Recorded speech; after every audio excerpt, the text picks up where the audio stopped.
طريق الفيراناتو نيكو ممتاز في أول كرة خطيرة على مرمى المنتخب الإندونيسي، تسديدة حلوة ورائعة، اسم كرة تتهيأ وفرصة لأول الأهداف. الكرة فيها محاولة الآن والحارس العراقي حسن وحارس مرمى منتخب اندونيسيا وفرصة أول أهداف عن طريق حيدر عبد الكريم للمنتخب العراقي.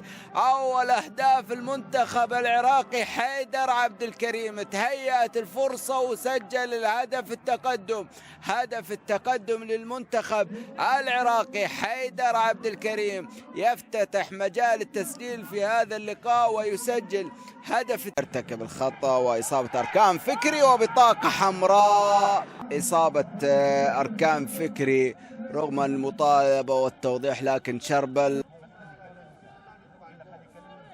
إذن إصابة أركان فكري. شربل عوني يمنح بطاقة حمراء. شربل عوني هنا يطالب بحكم مباراة بالمغادرة. يا شربل يحاول التبرير، أنت وقعت في المحظور. تأخر، سدد، وفي النهاية الأهداف الآن قد يأتي للمنتخب العراقي جول الآن، لكن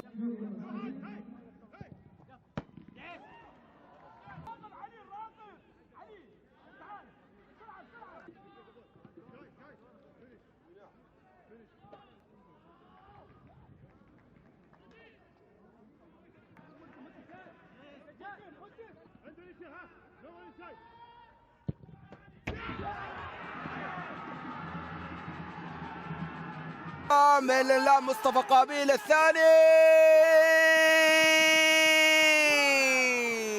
إلى أو عبد الله جمالي. الكرة عراقية، ثاني الأهداف، تأكيد النقاط الثلاث عن طريق محمد جميل، يسجل ثاني أهداف المنتخب العراقي. ثاني أهداف المنتخب العراقي من محمد جميل، خلاص أكد النقاط الثلاث. فرحة عراقية بالهدف الثاني من